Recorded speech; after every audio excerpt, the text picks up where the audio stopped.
abandonné. Elle a épousé le sans-abri sans savoir qu'il était un père célibataire millionnaire. Avant de commencer, dis-nous dans les commentaires ci-dessous où tu as vu la vidéo. Et si tu as aimé ces histoires, n'oublie pas de t'abonner à la chaîne. Maintenant, profite bien de l'histoire. Les feuilles d'automne dansaient devant la cathédrale Saint-Michel, alors que Claire Moreau ajustait son voile pour la 100e fois.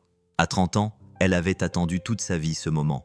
La robe en soie ivoire lui allait à la perfection, et le soleil de septembre pénétrait à travers les vitraux et dessinait des motifs arc-en-ciel sur le sol en marbre. 5 minutes, mademoiselle Moreau, murmura la coordinatrice de mariage, son bloc-notes tremblant légèrement. Le cœur de Claire battait à tout rompre dans sa poitrine. À travers la porte de la chapelle, elle entendait le murmure des 200 invités. Son père se tenait à côté d'elle, sa main ridée fermement posée sur son bras, mais ses yeux trahissaient une inquiétude qu'elle ne lui avait jamais vue auparavant. « Papa, qu'est-ce qui ne va pas ?» murmura-t-elle en observant son visage. Avant qu'il n'ait pu répondre, la coordinatrice revint en courant, le visage pâle comme la neige en hiver. « Mademoiselle Moreau, je… » Elle déglutit difficilement. « Monsieur Delaunay n'est pas là. » Ces mots frappèrent Claire comme un coup physique. « Comment ça? Il n'est pas là ?» Il a laissé un mot. Les mains de la coordinatrice tremblaient lorsqu'elle lui tendit une enveloppe froissée.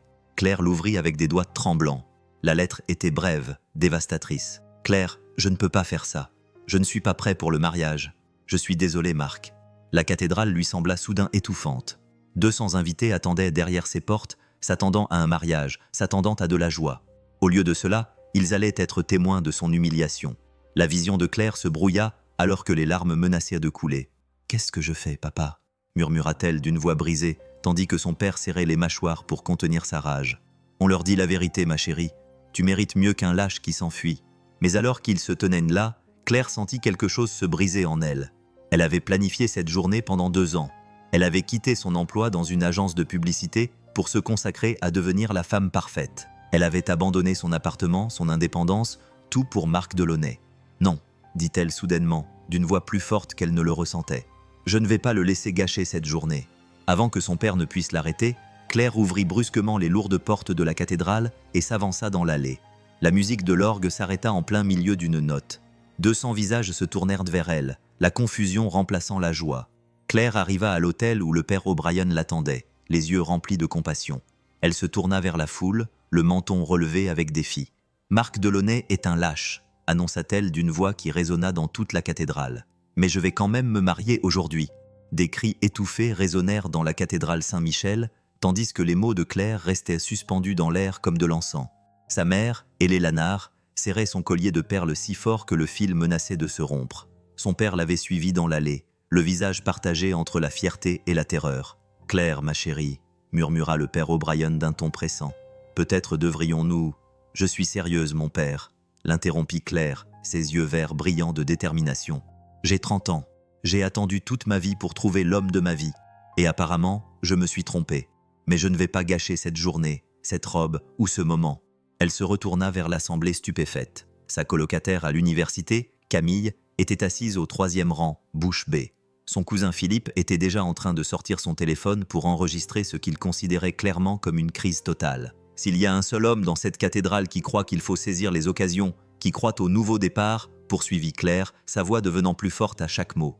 Un homme assez courageux pour épouser une femme qu'il connaît à peine parce que la vie est trop courte pour jouer la sécurité. Parle maintenant.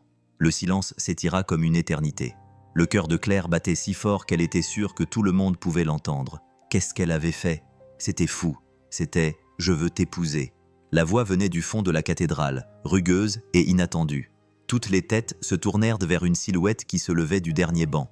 Il était grand et mince, vêtu d'un manteau brun délavé qui avait connu des jours meilleurs. Ses cheveux noirs étaient en bataille, son visage buriné par le soleil et les épreuves, mais ses yeux bleus étaient gentils et fixes. La tante de Claire, Patricia, murmura d'une voix forte. « Qui est ce clochard ?»« La sécurité. » Mais Claire fixait l'inconnu qui marchait lentement dans l'allée. Elle le reconnaissait, c'était le sans-abri qui s'asseyait parfois devant son café en centre-ville. Elle lui avait donné de la petite monnaie à quelques reprises et lui avait acheté des sandwichs les matins froids. Il avait toujours été poli, reconnaissant, mais il n'avait jamais vraiment parlé. « Vous ne me connaissez même pas », dit Claire lorsqu'il atteignit l'hôtel, d'une voix à peine plus forte qu'un murmure. Il sourit, et quelque chose dans son sourire fit battre son cœur. « Je m'appelle Julien, et je sais que tu es gentil avec les inconnus. Tu choisis très mal ton café et tu pleures devant les comédies romantiques même quand elles passent à la télévision du café. » Sa voix était cultivée, raffinée d'une manière qui l'a surpris. « Je sais que tu mérites mieux que quelqu'un qui te laisse ici comme ça. » La cathédrale s'emplit de chuchotements et de murmures choqués. Eleanor Moreau semblait sur le point de s'évanouir. « Tu es sérieux ?» demanda Claire, scrutant le visage de Julien à la recherche du moindre signe qu'il se moquait de sa douleur. « Très sérieux, » répondit-il en lui tendant sa main calleuse. « La vie est trop courte pour avoir des regrets, et tu es trop courageuse pour partir les mains vides. » Le père O'Brien s'éclaircit la gorge nerveusement. « C'est très inhabituel. Il nous faut des licences, des documents. »« J'ai les miens, » dit soudain Claire, se souvenant des papiers dans son petit sac à main. « Marc et moi les avons obtenus la semaine dernière. » Julien fouilla dans son manteau et en sortit un portefeuille usé, d'où il extrait ce qui ressemblait à une pièce d'identité valide. « Julien Delacroix et moi sommes libres de nous marier. » Le prêtre regarda entre eux, puis il regarda la foule aux visages impatients. Après 30 ans passés à célébrer des cérémonies, il n'avait jamais vu une chose pareille. « Êtes-vous tous les deux absolument certains ?» demanda le père O'Brien solennellement. Claire regarda Julien dans les yeux bleus et y vit quelque chose qu'elle n'avait jamais vu chez Marc. Un courage authentique mêlé à une tendresse inattendue. « Oui, » murmura-t-elle. « Absolument, » répondit Julien avec fermeté. Le père O'Brien avait célébré de nombreux mariages au cours de ses 30 années passées à Saint-Michael, mais jamais un comme celui-ci. Il s'éclaircit la gorge et ouvrit son livre de prières usé, les mains légèrement tremblantes, avant de commencer l'ancienne cérémonie. « Mes très chers amis, » commença-t-il, sa voix portant jusqu'à l'assemblée stupéfaite. « Nous sommes réunis ici aujourd'hui pour être témoins de l'union de Claire-Élisabeth Moreau et Julien Delacroix par les saints liens du mariage. » Eleanor Moreau était passée du choc à ce qui semblait être un état catatonique. Le père de Claire, Philippe Moreau, se tenait raide dans le premier banc, son esprit d'homme d'affaires calculant clairement si c'était la pire décision que sa fille ait jamais prise. Claire avait l'impression de vivre un rêve, comme si elle regardait la vie de quelqu'un d'autre se dérouler devant ses yeux. La cathédrale, qui quelques minutes auparavant lui semblait être un tombeau d'humiliation, bourdonnait maintenant d'une anticipation électrique. Julien se tenait à côté d'elle, étonnamment calme pour un homme qui venait d'accepter d'épouser une parfaite inconnue. « Julien, mon fils O'Brien continua. Veux-tu prendre Claire pour épouse, pour t'unir à elle, pour l'aimer et la chérir dans la santé et dans la maladie, dans la richesse et dans la pauvreté, dans les bons et les mauvais jours, jusqu'à ce que la mort vous sépare ?» Julien se tourna vers Claire. Ses yeux bleus avaient une profondeur qu'elle n'avait jamais remarquée auparavant. De l'intelligence, de la douleur et quelque chose qui ressemblait à de l'espoir. « Oui, je le veux, » dit-il fermement, sa voix résonnant clairement dans la cathédrale. « Et Claire, » le prêtre continua. « Acceptez-vous Julien comme votre légitime époux pour l'aimer et le respecter dans la maladie et dans la santé, dans la richesse et dans la pauvreté, dans les bons et les mauvais jours, jusqu'à ce que la mort vous sépare ?» Claire avait la gorge sèche comme le sable du désert. Ce matin-là, elle avait prévu d'épouser Marc Delaunay, un banquier d'affaires prospère qui conduisait une BMW et possédait un appartement dans le 7e arrondissement de Paris. À présent, elle se tenait face à un sans-abri dont tous les biens tenaient probablement dans un caddie. Mais quelque chose dans le regard de Julien l'avait interpellé. C'était peut-être la façon dont il s'était levé alors que personne d'autre ne l'avait fait. Peut-être était-ce la dignité tranquille qui se dégageait de lui malgré ses vêtements usés. Ou peut-être était-ce simplement le fait qu'il était là, présent et engagé, alors que Marc s'était enfui comme un enfant effrayé. « Oui, je le veux », murmura-t-elle. Puis plus fort, « Oui, je le veux ». Le père O'Brien sourit malgré le chaos de la situation. Les alliances, le cœur de Claire se serra. Sa magnifique bague de fiançailles et son alliance étaient destinées à être échangées avec l'alliance en or de Marc. Mais Julien était déjà en train d'enlever quelque chose à son doigt. Une simple bague en argent usée par le temps. « C'était celle de mon père », dit-il doucement en la glissant au doigt tremblant de Claire. Elle lui allait parfaitement, comme si elle l'avait attendue depuis toujours. Claire baissa les yeux vers sa propre alliance, celle qu'elle avait choisie avec Marc. Après un moment d'hésitation, elle la retira et la glissa au doigt de Julien.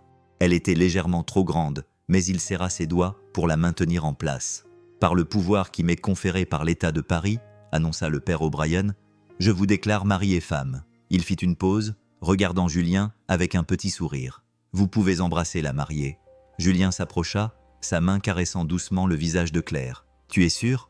murmura-t-il pour qu'elle seule puisse l'entendre. Au lieu de répondre, Claire se mit sur la pointe des pieds et l'embrassa. C'était doux, hésitant, mais il y avait quelque chose d'électrique qui lui fit fléchir les genoux. Quand ils se séparèrent, la cathédrale éclata en applaudissements confus mêlés de chuchotements choqués. Alors qu'il se tournait vers l'assemblée en tant que mari et femme, Claire aperçut son reflet dans le vitrail. Elle avait l'air différente, pas comme la femme prudente et calculatrice qui était entrée dans la cathédrale, mais comme quelqu'un de plus sauvage, de plus courageux, de plus vivant. Qu'est-ce qu'elle venait de faire? La salle de réception du Grand View Hotel bourdonnait d'une énergie qui n'avait rien à voir avec la fête, mais tout à voir avec le scandale. Claire était assise à la table d'honneur à côté de Julien, toujours vêtue de sa robe de mariée, regardant ses invités naviguer dans la situation sociale la plus gênante de leur vie. La plupart des membres de la famille de Marc étaient partis immédiatement après la cérémonie, mais les proches de Claire étaient restés, visiblement déchirés entre le désir de la soutenir et celui de se protéger de toute association avec ce que tante Patricia n'arrêtait pas d'appeler un cirque. « Eh bien, c'est certainement mémorable », dit Camille, la colocataire de Claire à l'université, en s'approchant des jeunes mariés avec 2 coupes de champagne. Elle observa Julien avec une curiosité à peine dissimulée. « Je dois vous demander, comment vous êtes-vous rencontrés ?» Claire sentit ses joues s'échauffer. « Eh bien, j'ai vu Julien en centre-ville. Il est souvent au café Miller où j'avais l'habitude d'aller avant le travail. Tu veux dire le sans-abri ?» La voix de Camille portait plus loin qu'elle ne le voulait, interrompant les conversations à proximité. Julien serra les mâchoires de manière presque imperceptible, mais sa voix resta ferme. « Je suis sans domicile fixe depuis peu. » Oui. Le silence gênant qui s'ensuivit fut rompu par l'arrivée du père de Claire à la table. Philippe Moreau avait bâti son entreprise de construction à partir de rien, et ses mains burinées témoignaient de décennies de travail acharné. Il tendit l'une de ses mains à Julien. « Fiston, je ne sais pas à quoi tu joues, » dit Philippe sans détour. « Mais c'est ma fille que tu viens d'épouser. Si tu lui fais du mal, je comprends ton inquiétude. »« Monsieur, » l'interrompit Julien en se levant pour serrer la main de Philippe. « Je te donne ma parole que je prendrai soin d'elle. » Quelque chose dans la poigne ferme et le regard direct de Julien sembla surprendre Philippe. « Tu parles comme un homme instruit. »« Je suis un homme instruit, » répondit simplement Julien. Les circonstances changent, mais le caractère reste le même.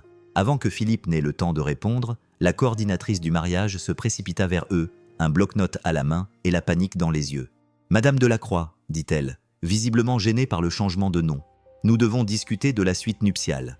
Elle a été réservée au nom de Monsieur Delaunay, et compte tenu des circonstances inhabituelles. » Claire sentit son estomac se nouer. Dans tout ce chaos, elle n'avait pas pensé aux implications pratiques de leur mariage impulsif. Où allait-il aller? Que ferait-il? Elle ne connaissait même pas le nom de famille de Julien depuis 20 minutes. « On va s'arranger, » dit Julien doucement, en posant une main douce sur l'épaule de Claire. « Ne t'inquiète pas pour la chambre. » Mais Claire s'inquiétait pour bien plus que la chambre. Ce qui avait semblé être un geste audacieux et libérateur dans la cathédrale semblait maintenant terriblement réel. Elle était mariée à un inconnu, un sans-abri. Que dirait-elle à son patron lundi? Où allait-il vivre? Comment allait-il Claire? La voix de Julien interrompit le tourbillon de ses pensées. « Voulez-vous danser ?» La question était si normale, si appropriée dans un mariage qu'elle faillit la faire rire. Le petit groupe jouait « The Way You Look Tonight » et quelques couples courageux s'étaient aventurés sur la piste de danse malgré les circonstances bizarres. « Way You Look Tonight » et quelques couples courageux s'étaient aventurés sur la piste de danse malgré les circonstances bizarres. « D'accord, » dit Claire en prenant la main qu'il lui tendait. Julien la conduisit au centre de la piste de danse avec une grâce surprenante. Sa main se posa sur sa taille, et elle fut surprise par la sensation naturelle que cela lui procura. Il bougeait avec une assurance tranquille, la guidant à travers les pas, comme s'ils avaient déjà dansé ensemble une centaine de fois. « Tu es plein de surprises, » murmura Claire alors qu'il se balançait au rythme de la musique. « Tu n'as pas idée, » répondit Julien. Et quelque chose dans son ton la fit lever brusquement les yeux. Il y avait un secret dans son regard, quelque chose d'important qu'il ne lui disait pas. « Julien, qu'est-ce que tu ne dis pas ?»« Pardon ?» Une petite voix les interrompit à côté de la piste de danse. Ils se retournèrent pour voir une petite fille, âgée d'environ 6 ans, avec des boucles brunes et les yeux les plus bleus que Claire ait jamais vus. Elle portait une jolie robe jaune et tenait un petit bouquet de fleurs. « Papa, » dit l'enfant en regardant directement Julien. « Le mariage est fini? On peut rentrer à la maison maintenant ?» La musique semblait s'être arrêtée, même si Claire pouvait entendre faiblement le groupe continuer à jouer. Toute la salle de réception semblait suspendue dans le temps, tandis qu'elle fixait la petite fille qui venait d'appeler Julien. « Papa, Victoria !» dit Julien doucement, d'une voix empreinte d'une tendresse que Claire n'avait jamais entendue auprès de lui. « Qu'est-ce que tu fais ici, ma chérie ?»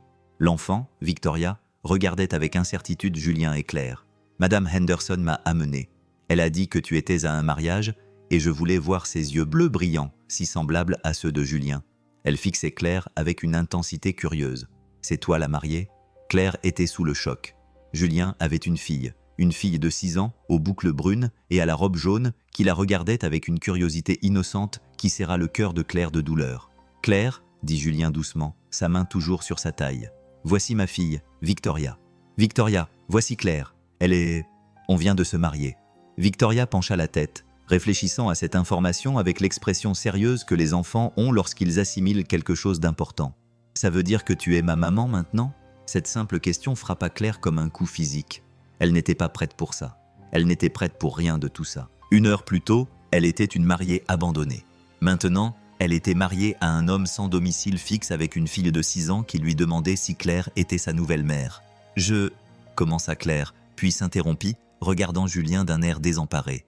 Une femme plus âgée s'approcha d'eux, légèrement essoufflée.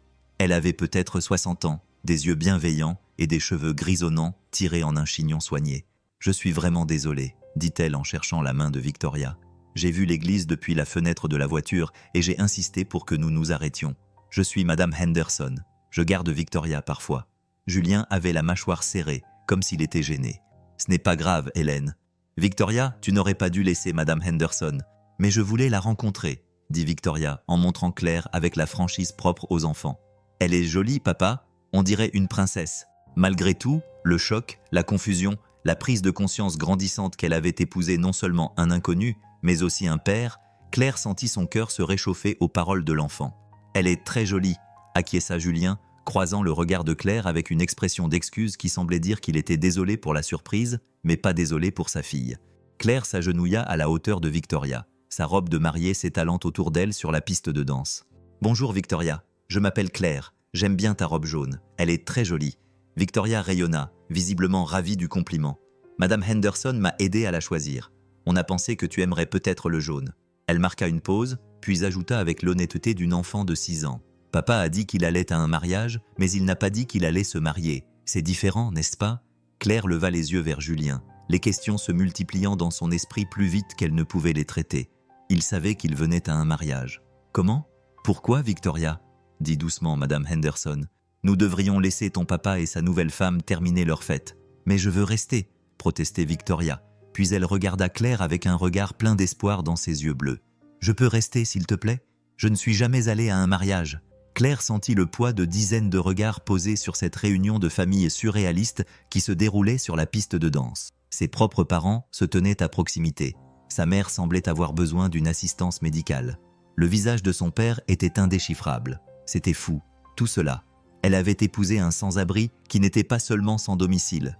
C'était un père célibataire. Elle ne savait rien de lui, rien de sa fille, rien de leur situation ou de leur vie, ni comment une petite fille pouvait s'intégrer dans les circonstances étranges qui avaient conduit Julien à vivre dans la rue.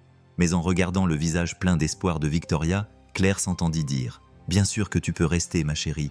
Tout mariage a besoin d'une petite fille d'honneur. » Victoria a applaudi de joie, et l'expression de Julien s'est adoucie pour prendre une allure dangereusement proche de la gratitude mêlée à quelque chose de plus profond. « Merci, » a-t-il dit doucement, à l'intention de Claire seule. « Ne me remercie pas encore, » a répondu Claire en se levant et en lissant sa robe. « Il faut qu'on parle rapidement. »« Je sais, » a dit Julien. « Je sais qu'on doit le faire. » La conversation dont Claire avait désespérément besoin eut lieu dans la cour intérieure de l'hôtel 1 heure plus tard.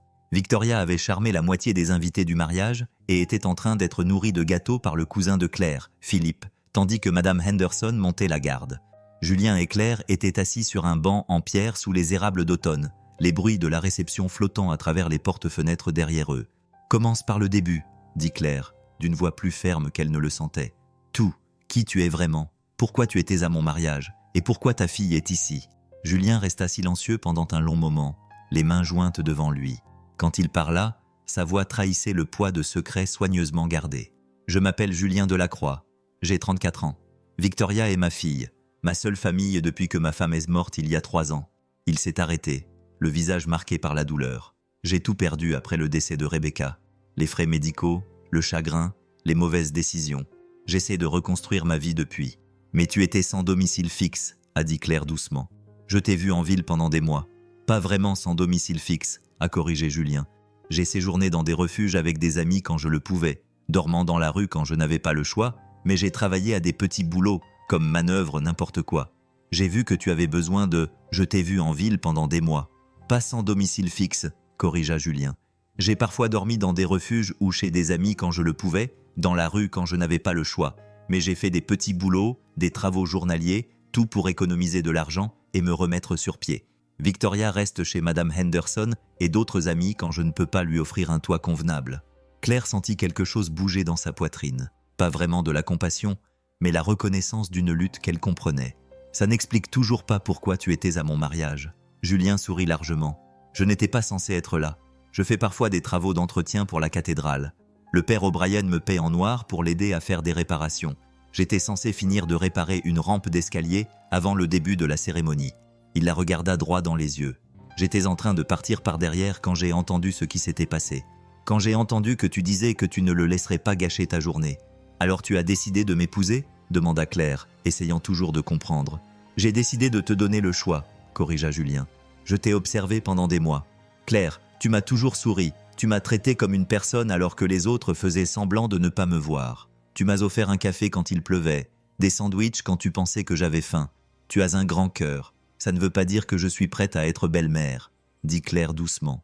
Les mots restèrent suspendus entre eux comme un défi. Julien acquiesça lentement, l'expression compréhensive mais triste. « Je sais, dit-il, je sais que c'est impossible. Je sais que tu m'as épousée dans un moment de douleur et de rébellion. Et je sais que lorsque tu réfléchiras vraiment à ce que cela signifie, un homme sans domicile fixe avec une fille de 6 ans, tu voudras partir. » Il se leva du banc. « Je ne te battrai pas pour obtenir l'annulation. Je voulais juste te donner le choix de ne pas finir cette journée en victime. » Claire le regarda s'éloigner et sentit quelque chose en elle se rebeller à nouveau. Pas le désespoir sauvage qui l'avait poussé vers l'autel, mais quelque chose de plus calme et de plus déterminé. « Julien, attends !» Il se retourna, l'espoir et la résignation se disputant dans ses yeux bleus. « Je ne t'ai pas demandé qui tu étais avant, » dit Claire en se levant pour lui faire face. « Je t'ai demandé qui tu es maintenant, aujourd'hui. Aujourd'hui, je suis un homme qui n'a rien à offrir à part ma parole que je te respecterai et te protégerai, » répondit Julien simplement. « Et je suis un père qui aime sa fille plus que tout au monde. » Claire étudia son visage dans la lumière déclinante de septembre. Derrière eux, elle pouvait entendre le rire de Victoria se mêler à la musique du mariage. Elle pouvait voir à travers les fenêtres sa nouvelle belle-fille virevolter dans sa robe jaune, tandis que les proches de Claire la regardaient avec une fascination perplexe. « Il y a autre chose, » dit soudainement Claire, réalisant quelque chose. « Il y a quelque chose que tu ne me dis pas, je le vois dans tes yeux. » Julien resta immobile. Pendant un instant, Claire crut qu'il allait avouer le secret qu'il cachait. Au lieu de cela, il dit doucement « Tout le monde a des secrets, Claire. Tout le monde a des secrets, Claire. La question est de savoir si tu peux faire confiance à quelqu'un, même si tu ne sais pas tout à son sujet. » Avant que Claire n'ait le temps de répondre, Victoria fit irruption dans la pièce, le visage rayonnant d'excitation. « Papa, Claire. Madame Henderson dit qu'on doit partir bientôt parce qu'il se fait tard. Mais avant, j'ai quelque chose d'important à demander à Claire. » La petite fille courut vers eux et leur prit les mains dans les siennes. « Claire, tu viens à la maison avec nous ? Parce que si tu es ma nouvelle maman, on devrait vivre tous ensemble, non ?» Claire baissa les yeux vers le visage confiant de Victoria, puis leva les yeux vers Julien, dont l'expression était soigneusement neutre, et comprit que quel que soit le choix qu'elle ferait dans les prochaines minutes, cela changerait leur vie à tous pour toujours. Ce qu'elle ne savait pas, c'est que la plus grande surprise était encore à venir. Claire baissa les yeux vers le visage impatient de Victoria et sentit le poids d'une décision qui allait déterminer le reste de leur vie. Les yeux bleus de la petite fille brillaient d'espoir, ses petites mains chaudes dans celles de Claire et Julien. « Victoria, » dit Claire doucement en s'agenouillant pour croiser le regard de l'enfant. « C'est une très grande question. Emménager ensemble signifie que nous serions une vraie famille. Mais nous sommes une vraie famille maintenant, » dit Victoria avec la logique d'une enfant de 6 ans. « Tu as épousé papa, donc ça fait de nous une famille, non ?» Julien s'éclaircit doucement la gorge. « Ma chérie, Claire a besoin de temps pour réfléchir à tout ça. Ça a été une journée très importante pour nous tous. » Mais Claire se surprit à étudier le visage de Victoria, la courbe de ses joues, la détermination de sa petite mâchoire, la façon dont ses boucles brunes reflétaient la lumière du soir. Il y avait quelque chose de douloureusement familier chez elle, même si Claire n'arrivait pas à mettre le doigt dessus. « Où habites-tu maintenant ?» demanda Claire à Victoria. « À plein d'endroits, » répondit Victoria d'un ton neutre. « Parfois chez Madame Henderson, parfois chez Michel, l'ami de papa, qui a l'appartement avec les planchers qui grincent. Papa dit qu'on va bientôt avoir notre propre maison, mais pour l'instant, on est entre 2 maisons. » Elle prononça les derniers mots avec précaution, répétant clairement quelque chose qu'elle avait entendu les adultes dire. Le cœur de Claire se serra devant la façon désinvolte dont Victoria acceptait une instabilité qui aurait terrifié la plupart des enfants. « Et ça ne te dérange pas de déménager si souvent ?» Victoria haussa les épaules avec une résilience qui brisa le cœur de Claire. Papa dit que la maison, ce n'est pas un endroit, c'est les gens qui t'aiment. Donc, là où est papa, c'est chez moi. Elle marqua une pause, puis ajouta avec espoir. Mais peut-être que maintenant, là où sont papa et toi, c'est chez nous. Claire leva les yeux vers Julien, qui observait la scène en contrôlant soigneusement ses émotions. Où aviez-vous prévu de passer la nuit ? Sur le canapé de Michel, répondit Julien doucement. Victoria restera chez Madame Henderson jusqu'à ce que je trouve quelque chose de plus permanent. La réalité pratique frappa Claire comme un coup de froid. Elle était là, dans une robe de mariée à 1000 $, à se demander où son nouveau mari et sa belle-fille allaient endormir. Son propre appartement, celui qu'elle avait quitté pour emménager avec Marc, était déjà loué à quelqu'un d'autre. Elle avait prévu de passer la nuit dans la suite nuptiale de l'hôtel, puis de commencer sa nouvelle vie dans l'appartement de Marc. « Non !» dit soudain Claire en se levant avec une détermination nouvelle. « Ça n'arrivera pas. On est mariés maintenant, et les familles ne se séparent pas le soir de leur mariage. » Julien écarquilla les yeux. « Claire, tu n'es pas obligée. »« Si, je le suis, » l'interrompit Claire. « Victoria a raison. Si on est une famille, on reste ensemble. » Elle prit une profonde inspiration. « J'ai toujours la suite nuptiale pour ce soir. Demain, on trouvera une solution plus permanente. » Le cri de joie de Victoria pouvait probablement être entendu jusqu'à la salle de réception. Elle jeta ses bras autour de la taille de Claire, manquant de la renverser. « Vraiment ? On peut tous rester ensemble ? Dans un hôtel chic ? Vraiment ?» confirma Claire en s'observant et en lissant les boucles de Victoria. « Mais d'abord, on doit retourner à l'intérieur. Je devrais probablement dire à mes parents ce qui se passe. » La conversation avec Hélé Lanard et Philippe Moreau se déroula aussi bien que Claire l'avait prévu. Sa mère accueillit la nouvelle que Claire allait amener son nouveau mari sans domicile fixé et sa fille vivre avec eux, avec toute la grâce de quelqu'un qui avale du verre brisé. « Claire Elisabeth Moreau Delacroix, dit Lanard, se reprenant sur le changement de nom. « As-tu complètement perdu la tête ? Tu ne sais rien de cet homme ni de son enfant. Et s'il est dangereux ? Et si elle est Lanard ?» Philippe l'interrompit fermement. « Notre fille est une femme adulte qui peut faire ses propres choix. » Il se tourna vers Claire. « Mais ma chérie, es-tu sûre de cela ?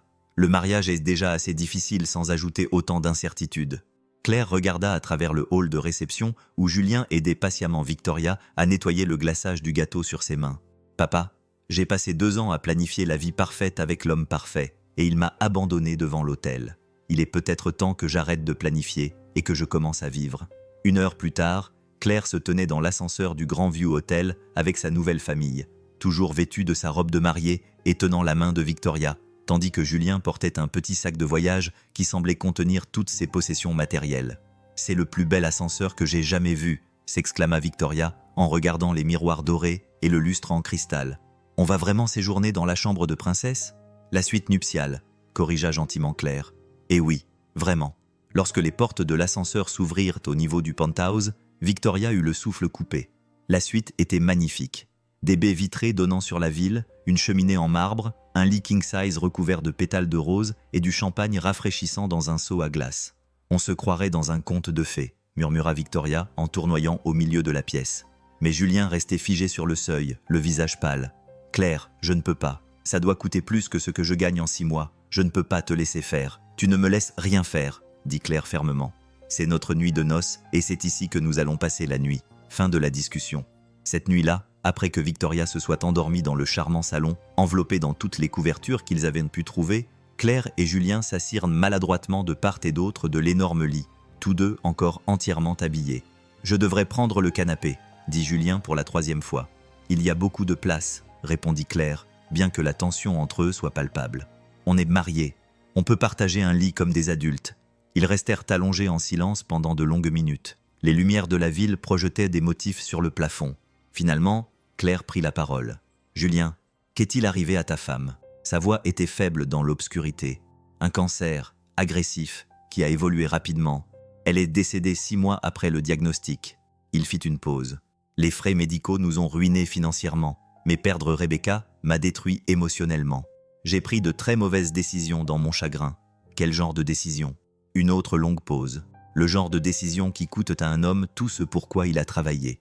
Claire se tourna vers lui dans l'obscurité, même si elle distinguait à peine son profil. « Il y a encore quelque chose que tu ne me dis pas. »« Oui, » admit Julien. « Il y a quelque chose, mais Claire, certains secrets sont gardés pour protéger les gens, pas pour les tromper. » Avant qu'elle puisse lui demander ce qu'il voulait dire, ils entendirent la petite voix de Victoria dans le salon. « Papa, j'ai fait un cauchemar. » Julien se leva d'un bond, prit l'enfant endormi dans ses bras et la ramena dans le lit. Victoria se blottit entre eux, son petit corps chaud et confiant. « Ça va mieux ?» demanda Julien doucement en lui caressant les cheveux. « Beaucoup mieux », murmura Victoria. « Maintenant, on est tous ensemble, comme une vraie famille. » Alors que la respiration de Victoria se calmait dans son sommeil, Claire se surprit à observer le père et la fille dans la pénombre. Il y avait tant de tendresse entre eux, tant d'amour et de protection évidents. Quels que soient les secrets que Julien cachait, quelles que soient les erreurs qu'il avait commises, il était clairement dévoué à son enfant. Ce que Claire ignorait, c'est qu'au matin, tout allait à nouveau changer. Claire se réveilla au son du rire joyeux de Victoria et à l'odeur du café du room service. La lumière du soleil inondait les fenêtres du penthouse et l'espace d'un instant, elle oublia où elle était et pourquoi son lit semblait si encombré. Puis elle se souvint du mariage, de l'abandon de Marc, de Julien, de son mariage avec un inconnu qui était désormais légalement son mari. « Bonjour, paresseuse !» La voix de Victoria venait du salon. « Papa a commandé des pancakes. Ils ont des visages de Mickey Mouse. » Claire s'assit, passant ses mains dans ses cheveux emmêlés. Julien se tenait près des fenêtres, entièrement habillé avec les mêmes vêtements que la veille, parlant doucement au téléphone portable dont elle ne savait pas qu'il possédait. Sa conversation semblait intense, sérieuse. « Avec qui parle-t-il » demanda Claire à Victoria qui sautait sur le canapé dans sa robe jaune de la veille. « Oncle Michel » répondit Victoria avant de marquer une pause avec ce regard prudent que prennent les enfants lorsqu'ils réalisent qu'ils ont peut-être dit quelque chose qu'ils n'auraient pas dû. Je veux dire, juste son ami Michel. Oncle Michel. Claire enregistra cette information tandis que Julien terminait son appel et se tournait vers elle. « Bonjour, dit-il, l'air soigneusement neutre. J'ai commandé le petit déjeuner. J'espère que ça vous va. » « Plus que ça, répondit Claire, soudain consciente qu'elle portait toujours sa robe de mariée froissée. « Je devrais probablement me changer. » « En fait, dit Julien, d'un ton étrangement formel. Il faut qu'on parle. Il y a eu un développement. » Quelque chose dans sa voix fit se nouer l'estomac de Claire. Quel genre de développement ? Julien jeta un coup d'œil à Victoria qui coupait joyeusement ses pancakes en petits morceaux. On devrait peut-être en discuter en privé. Papa a l'air inquiet, observa Victoria avec la perception surprenante des enfants. On a des ennuis ? Non, ma chérie, dit rapidement Julien. Les adultes ont juste des choses ennuyeuses à discuter parfois. Mais Claire observait le visage de Julien, remarquant la tension autour de ses yeux, la façon dont il regardait sans cesse son téléphone. Julien, qu'est-ce qui se passe ? Avant qu'il n'ait pu répondre, on frappa brusquement à la porte de la cuisine. Julien prit immédiatement un air méfiant. « J'y vais, dit Claire. » Mais Julien était déjà en mouvement. « Non, dit-il fermement. J'y vais. » À travers le judas, Julien aperçut deux hommes en costume coûteux. Il serra les mâchoires en les reconnaissant. « Qui est ce papa ?» demanda Victoria, soudainement alerte à la tension adulte qui régnait dans la pièce. « Le service d'étage ?» mentit Julien avec aisance, bien que Claire remarque que ses mains tremblaient légèrement lorsqu'il ouvrit la porte. Les hommes qui entrèrent n'étaient clairement pas du personnel de l'hôtel. Ils se déplaçaient avec l'assurance de personnes habituées à l'autorité. Le plus âgé, peut-être 50 ans, aux cheveux argentés et au regard perçant, balaya du regard la suite luxueuse avant de fixer Julien. « Julien, dit l'homme d'un ton familier teinté de désapprobation. Tout un logement pour quelqu'un qui a vécu dans des refuges. Philippe, répondit Julien d'un ton sec. Je vous ai dit au téléphone que ce n'était pas nécessaire. Victoria était restée immobile sur le canapé. Elle avait oublié ses pancakes. Claire comprit que l'enfant avait peur, même si elle essayait de le cacher. Qui sont ces hommes ? Demanda Claire en se rapprochant de Victoria pour la protéger. L'homme aux cheveux argentés tourna son attention vers Claire, observant sa robe de mariée et son apparence débraillée avec un jugement évident. « Tu dois être la mariée. Je suis Philippe Delacroix, le père de Julien. » Ces mots frappèrent Claire comme un coup physique. « Père ?» Le nom de famille de Julien était Delacroix, ce qui signifiait Delacroix. Claire répéta lentement, les pièces du puzzle s'assemblant dans son esprit. Comme dans Delacroix Industries, le sourire de Philippe Delacroix était froid et amusé. « Très bien. Oui, Delacroix Industries. La société de Philippe Delacroix ?» Claire répéta lentement, les pièces du puzzle s'assemblant dans son esprit. Claire répéta lentement, les pièces se mettant en place. Comme dans Delacroix Industries, le sourire de Philippe Delacroix était froide et amusé. « Très bien. Oui, Delacroix Industries. L'entreprise que mon fils a quittée il y a 3 ans pour poursuivre son martyre induit par le chagrin. » L'esprit de Claire tournait à toute vitesse. Delacroix Industries était l'une des plus grandes entreprises de construction de la côte Est. Elle avait vu leur nom sur des bâtiments partout à Manhattan. Si Philippe Delacroix était le père de Julien, cela signifiait que Julien n'était pas simplement un sans-abri qui avait tout perdu à cause de factures médicales. Il était l'héritier d'un empire multimillionnaire. « Tu es riche, dit Claire à Julien, d'une voix incrédule. « J'étais riche, corrigea Julien doucement. J'ai renoncé à mon héritage quand j'ai quitté l'entreprise. Et maintenant, il joue à la famille avec des inconnus alors que sa fille vit dans la pauvreté, dit Philippe froidement. C'est pour ça que je suis ici. Il se tourna vers Claire. Madame Delacroix, c'est bien ça? Combien il vous faudra pour mettre fin à ce mariage ridicule et disparaître de leur vie? Philippe, arrête, a averti Julien d'une voix d'acier que Claire n'avait jamais entendue auparavant. Mais Philippe Delacroix a continué à sortir son chéquier. 50 000, 100, dites votre prix. Mon fils n'est clairement pas rationnel, et je ne laisserai pas cette farce continuer pendant que ma petite fille souffre. La cruauté désinvolte de cette proposition fit rougir Claire d'humiliation. Mais c'est la petite voix de Victoria qui coupait le tension. Grand-père Philippe, dit Victoria d'un ton incertain, pourquoi tu es méchant avec Claire? Elle est gentille avec moi. L'expression du puissant homme d'affaires s'adoucit légèrement lorsqu'il regarda sa petite fille. Victoria, ma chérie, viens faire un câlin à grand-père. Nous devons parler de l'endroit où tu vas vivre. Je vis avec papa, dit Victoria d'une voix ferme, bien que légèrement tremblante. Plus maintenant, dit Philippe d'une voix douce mais ferme. Ton papa doit rentrer à la maison, là où est sa place. Et toi, tu as besoin d'un environnement stable avec de bonnes écoles. Et non, la voix de Victoria monta presque jusqu'à la panique. Je ne veux pas partir, papa. Je veux rester avec papa et Claire. La peur brute dans la voix de l'enfant fit l'instinct protecteur de Claire. Elle se dirigea vers le canapé et prit Victoria dans ses bras, sentant la petite fille trembler. Tout va bien, ma chérie, la rassura Claire, bien que ses yeux lançaient des éclairs à Philippe Delacroix. Personne ne t'emmènera où tu ne veux pas aller. L'expression de Philippe se durcit. Madame Delacroix, tu connais cet enfant depuis exactement 12 heures. Je me bats depuis 3 ans pour lui offrir une éducation correcte, tandis que mon fils têtu s'obstine à jouer cette comédie ridicule de la pauvreté. Ce n'est pas une comédie, dit Julien doucement. Mais sa voix était empreinte d'une conviction absolue. J'étais sincère quand je suis parti, Philippe. Je ne veux rien avoir à faire avec Delacroix Industries ou la fortune Delacroix. Alors tu es un idiot, rétorqua Philippe. Et je ne laisserai pas ta stupidité détruire l'avenir de Victoria plus longtemps. Il se tourna vers son compagnon, qui était resté silencieux pendant toute la discussion. James, passe l'appel. Il est temps de mettre en œuvre la demande de garde. Demande de garde? La voix de Claire était d'un calme mortel. Le sourire de Philippe était triomphant. Je prépare ce dossier depuis des mois.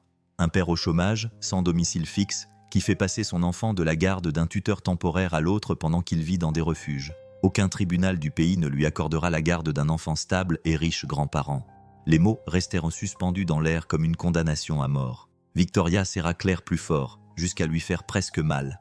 À moins que, poursuivit Philippe d'un ton professionnel, Julien ne revienne à la raison, ne reprenne son travail, n'accepte son héritage, n'offre une stabilité à sa fille et ne mette fin à ce mariage ridicule avec une femme qu'il a rencontrée hier. Claire sentit le piège se refermer sur eux. Soit Julien renonçait à tout ce en quoi il croyait et retournait à une vie qu'il avait rejetée, soit il perdait sa fille. Dans tous les cas, leur toute nouvelle famille serait détruite. Mais en baissant les yeux vers le visage confiant de Victoria, puis en levant les yeux vers l'expression angoissée de Julien, Claire comprit qu'elle n'était pas prête à laisser cela se produire sans se battre. « Sortez », dit-elle doucement. « Pardon ?» Philippe Delacroix avait l'air vraiment surpris. « J'ai dit « sortez », répéta Claire en se levant, Victoria toujours dans ses bras. « C'est ma lune de miel, suite. Vous n'êtes pas les bienvenus ici. Et si vous voulez continuer cette conversation, vous pouvez le faire par l'intermédiaire d'avocats. » Les yeux de Philippe se plissèrent dangereusement. « Jeune fille, vous n'avez aucune idée de qui vous avez affaire. »« En fait, » dit Claire, sa voix prenant de l'assurance, « je crois que je sais. Tu es un tyran qui utilise une enfant comme arme pour contrôler ton fils, et je ne le tolérerai pas. » La pièce devint silencieuse, à l'exception des reniflements discrets de Victoria contre l'épaule de Claire. Julien fixait Claire avec une expression mêlée d'étonnement et de gratitude, tandis que le visage de Philippe Delacroix rougissait de colère. « Tu le regretteras, » dit finalement Philippe. « Vous allez tous le regretter. » Après le départ des deux hommes, la suite était lourde de craintes inexprimées. Victoria s'accrochait à Claire tandis que Julien restait figé près de la fenêtre, les épaules raides de tension. « Julien, » dit Claire doucement, « on doit parler de tout, plus de secrets. » Julien se tourna vers eux et Claire vit la défaite dans ses yeux. « Tu as raison, tu mérites la vérité. » Il fit une pause, regardant sa fille. Toute la vérité. Victoria s'était enfin endormie, blottie dans les bras de Claire. Épuisé par la confrontation émotionnelle avec son grand-père, Julien s'assit en face d'eux dans le coin salon, les mains serrées si fort que ses jointures étaient blanches. « Commence par le début, » dit Claire doucement, en prenant soin de ne pas réveiller l'enfant endormi. Le vrai début. Julien resta silencieux pendant un long moment. Il rassemblait ses pensées. Quand il parla, sa voix portait le poids d'années de souffrance. « Il y a 3 ans, j'avais tout. Un poste de direction chez Delacroix Industries, un manoir sur la Côte d'Azur, des voitures, des investissements. Rebecca et moi avions l'intention de développer l'entreprise à l'international. Victoria avait 3 ans, elle était heureuse, entourée de luxe. Il s'interrompit, la voix étranglée. Puis Rebecca est tombée malade. Claire attendit, caressant doucement les cheveux de Victoria. Le cancer était agressif, mais nous avions les meilleurs médecins, le meilleur traitement que l'argent pouvait offrir. Pendant un certain temps, il semblait qu'elle allait s'en sortir. La voix de Julien devint creuse. Mais pendant son traitement, j'ai découvert quelque chose à propos de Delacroix Industries qui a tout changé. Qu'as-tu découvert? Mon père ne respectait pas les règles de sécurité dans nos projets de construction. Il utilisait des matériaux de mauvaise qualité, corrompait les inspecteurs et ignorait les protocoles de sécurité pour maximiser ses profits. Julien serra les poings. Des gens étaient de blessés, des ouvriers, des résidents de nos immeubles. Et Rebecca était en train de mourir pendant que je découvrais que la fortune de ma famille était bâtie sur la souffrance d'autres personnes. Claire sentit un frisson lui parcourir l'échine. « Qu'est-ce que tu as fait ?» Je l'ai confronté. Je lui ai demandé de régler les problèmes, d'indemniser les victimes. Il a refusé, disant que c'était juste le prix à payer pour faire des affaires. La voix de Julien devint amère. Quand Rebecca est morte, j'étais en deuil et furieux, et je ne réfléchissais pas clairement. Je suis allé voir les autorités, j'ai remis les preuves des infractions à la sécurité, des pots de vin, tout. Tu as dénoncé l'entreprise de ton père. J'ai détruit l'héritage de ma famille pour protéger des inconnus, dit Julien simplement. L'enquête a duré des mois. Delacroix Industries a survécu, mais de justesse. Mon père a été contraint de payer d'énormes amendes et de mettre en place de nouvelles mesures de sécurité. La réputation de l'entreprise a été ternie pour des années. Claire commençait à comprendre. Et ton père t'a rendu responsable? Il m'a renié, m'a coupé de mon héritage, de ma position dans l'entreprise, de tout. Il a dit que j'étais un traître qui avait détruit des décennies de travail. Julien baissa les yeux vers Victoria qui dormait. Les frais médicaux liés au traitement de Rebecca avaient déjà mis nos finances à rude épreuve. Sans mes revenus ni le soutien de ma famille, j'ai rapidement tout perdu. Mais il y avait sûrement d'autres emplois, d'autres opportunités. Julien rit amèrement. On pourrait le croire, mais mon père a beaucoup d'influence dans le secteur de la construction. La nouvelle s'est répandue sur ce que j'avais fait, et tout à coup, personne ne voulait embaucher l'homme qui avait trahi sa propre famille. Je suis devenu inemployable dans mon domaine. Claire sentit les pièces du puzzle s'assembler. Tu t'es donc retrouvé à la rue, pas tout de suite. J'avais quelques économies, j'ai essayé de lancer ma propre entreprise de conseil. Mais avec Victoria à charge et ma réputation détruite, c'était une bataille perdue d'avance. Finalement, oui, j'ai fini par faire la navette entre les refuges et les canapés de mes amis, acceptant tous les boulots que je trouvais. Et Victoria a été incroyablement patiente avec la fierté de son père, dit Julien, la voix chargée d'émotion. J'aurais pu revenir à tout moment. Tout ce que j'avais à faire, c'était m'excuser, admettre que j'avais eu tort et accepter les conditions de mon père. Il l'avait clairement dit, mais je n'avais pas pu. Les personnes qui avaient été blessées par ces infractions à la sécurité méritaient injustice plus que Victoria ne méritait le luxe. Claire a observé le visage de Julien dans la douce lumière du matin. L'homme qui s'était levé lors de son mariage pour épouser une inconnue était le même homme qui avait tout abandonné pour protéger des gens qu'il n'avait jamais rencontrés. Ça expliquait l'éducation dans sa voix, la dignité malgré sa situation, sa façon d'être. « Ton père a raison sur un point », dit Claire doucement. « Les tribunaux lui accorderaient probablement la garde, surtout s'il a de bons avocats. »« Je sais », murmura Julien. « Je vis avec cette peur depuis 3 ans. Chaque jour, je me réveille en me demandant si aujourd'hui est le jour où il mettra ses menaces à exécution. » Victoria remua dans les bras de Claire et marmonna quelque chose dans son sommeil à propos de crêpes et de princesses. Claire baissa les yeux vers l'enfant confiante et sentit quelque chose de féroce et de protecteur la submerger. « Il y a quelque chose que je ne comprends pas, » dit Claire. « Si ton père veut tellement que tu reviennes dans l'entreprise, pourquoi ne te pardonne-t-il pas, ne te reprend-il pas, et ne laisse-t-il pas Victoria avoir son père et son héritage ?» L'expression de Julien devint encore plus douloureuse. « Parce qu'il ne veut pas simplement que je revienne. Il veut me briser. Il veut que j'admette que ce que j'ai fait était mal, que protéger ces travailleurs était une erreur. Il veut que je revienne publiquement sur mon témoignage et que je l'aide à restaurer la réputation de l'entreprise. Et tu ne le feras pas. »« Je ne peux pas, » répondit simplement Julien. « Parce que ce n'était pas mal. Des gens étaient blessés et j'ai mis fin à ça. Je ne m'excuserai pas pour ça, même si ça doit me coûter tout ce que j'ai. » Claire ressentit une profonde admiration pour l'homme assis en face d'elle. Il avait renoncé à la richesse, au confort et à la sécurité pour protéger des inconnus. Il avait enduré 3 années de pauvreté et d'incertitude plutôt que de compromettre ses principes. Et maintenant, il risquait de perdre sa fille parce qu'il refusait d'abandonner ses convictions. « Il doit y avoir un autre moyen, » dit Claire avec détermination. Un moyen de lutter contre cette demande de garde. Avec quoi? Demanda Julien, impuissant. Je n'ai pas d'argent pour payer un avocat, pas de domicile stable à offrir à Victoria, pas de revenus réguliers. Sur le papier, le dossier de mon père est solide. Sur le papier, peut-être, dit Claire, une idée commençant à se former. Mais on n'est plus seulement sur le papier, n'est-ce pas? On est une famille, et les familles se battent les unes pour les autres. Julien la regarda avec quelque chose qui ressemblait à de l'espoir. Claire, tu nous connais depuis moins de 24 heures. Tu ne nous dois rien. Je dois à Victoria une chance d'avoir la vie qu'elle veut, répondit Claire avec fermeté. Et je dois à mon mari mon soutien. Le mot « mari » resta suspendu entre eux.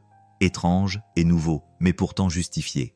Les yeux de Julien se remplirent d'une émotion que Claire ne parvint pas à identifier. « À quoi penses-tu » demanda-t-il doucement. Claire baissa les yeux vers Victoria, puis les releva vers Julien, l'esprit envahi par toutes sortes de possibilités. « Je pense que ton père s'attend à ce que tu choisisses entre tes principes et ta fille. Mais s'il y avait une troisième option, et si on pouvait le battre à son propre jeu, comment ?» Le sourire de Claire était déterminé et légèrement dangereux, en prouvant que l'amour et les convictions sont plus forts que l'argent et la manipulation, et en montrant aux tribunaux que Victoria a déjà exactement ce dont elle a besoin, un père qui l'aime assez pour tout sacrifier pour ce qui est juste, et une belle-mère qui ne laissera personne la lui enlever. Julien regarda Claire avec un émerveillement croissant. « Tu es sérieuse? Tu es vraiment prête à te battre ?»« Je suis tout à fait sérieuse, » dit Claire. « Mais Julien, il y a quelque chose que tu dois comprendre. Si on fait ça, si on se bat vraiment pour Victoria et pour nous, il n'y aura pas de retour en arrière. Ça deviendra réel. Notre mariage, notre famille, tout ça. » Julien tendit le bras vers Claire et lui toucha doucement la main. « Claire, c'est devenu réel à partir du moment où tu t'es agenouillée pour parler à Victoria hier. Tout le reste n'est que paperasse. » Victoria remua à nouveau, ouvrant cette fois ses yeux bleus endormis. « Vous avez fini de parler de choses ennuyeuses d'adultes, papa et toi ?» demanda-t-elle en bâillant. « Pour l'instant, » répondit Claire en écartant une boucle du front de Victoria. « Mais ma chérie, on doit te demander quelque chose d'important. » Victoria se redressa brusquement, alerte. « Quoi ?» Claire regarda Julien, qui lui fit signe d'un signe de tête encourageant. « Ça te dirait de rester avec moi et papa pour longtemps? Genre pour toujours ?» Le visage de Victoria s'est illuminé comme le matin de Noël. « Vraiment? On pourrait être une vraie famille pour toujours. On pourrait essayer, » a dit Claire avec précaution. « Mais ça pourrait être difficile parfois.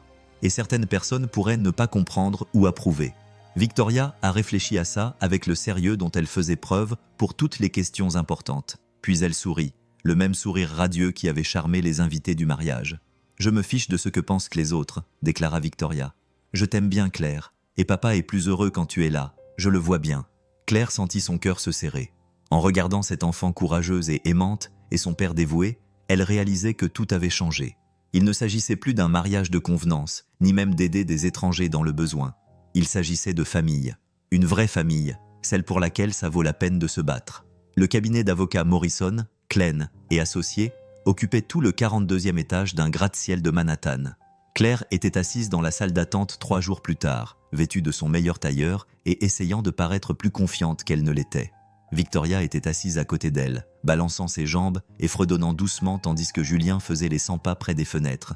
Ils avaient passé les derniers jours dans la chambre d'hôtel de Claire. Elle avait prolongé leur séjour en puisant dans ses économies et en planifiant leur stratégie. Claire avait fait appel à toutes ses relations, à commencer par son ancien collègue de l'agence de publicité qui les avait mis en contact avec David Morrison, l'un des meilleurs avocats spécialisés en droit de la famille et de la ville. Madame Delacroix, un jeune associé, apparut dans l'embrasure de la porte. « Monsieur Morrison va vous recevoir maintenant. » David Morrison avait peut-être 50 ans, des yeux bienveillants derrière des lunettes à monture métallique et l'air fatigué de quelqu'un qui avait vu trop de conflits familiaux. Son bureau était élégant mais confortable, avec des photos de ses propres enfants bien en évidence. « Asseyez-vous, s'il vous plaît, » dit Morrison en leur montrant les chaises disposées autour d'une petite table de conférence. « J'ai examiné les documents que monsieur Delacroix père a déposés hier. Je dois être honnête, c'est une demande solide. » Claire sentit son estomac se nouer. « À quel point ?» Morrison consulta ses notes.